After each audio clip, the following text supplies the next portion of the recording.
Here is a size comparison with the first DK-only blades knife that I reviewed. As you can see, the main differences are the presence of that sub-hilt and different blade length.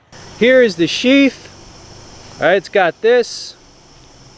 Got a retaining strap, belt loop, dangler, also has another loop right there. So this knife has a 13-inch blade. They list the steel as D2. Notice, this has a sub-hilt, an integrated sub-hilt, integrated guard. That means it's all one piece.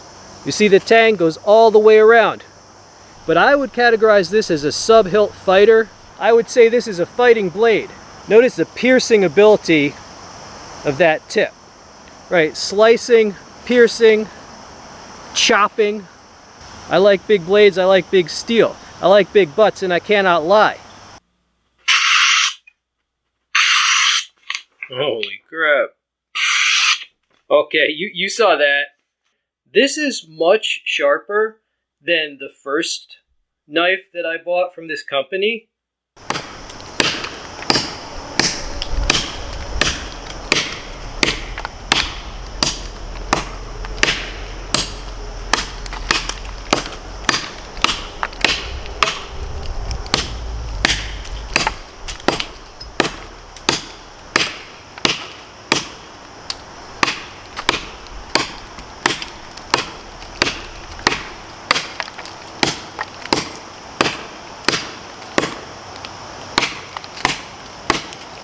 Alright, that really ain't bad considering this is a knife. This is not a hawk, this is not a hatchet, it's not a tomahawk, right? It's not as top heavy as any of those choppers. Alright, so this is a tough test for it. But I just want to see if it can take a pounding, you know what I mean?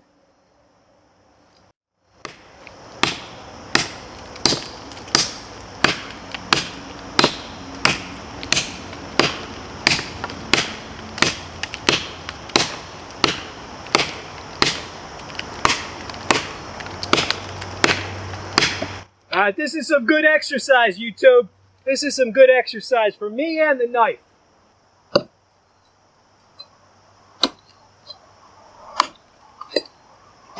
Yeah, this could go through a zombie skull, definitely.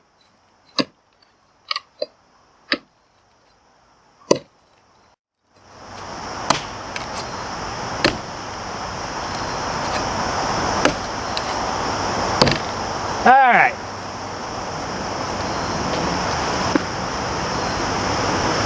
Yeah, the tip looks fine. The tip looks fine. I mean, I wouldn't want to get stabbed by that, I tell you that. Tip looks pretty good.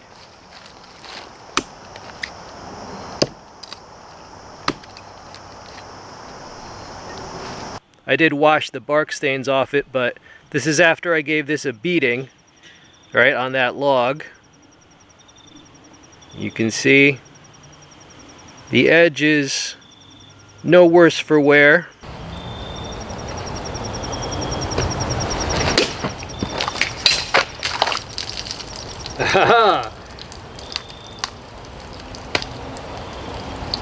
Hey, you need an ashtray?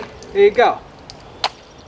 I consider it a fighter. You know, the sub-hilt, the reach. Yeah, this would be brutal in anti-zombie situations.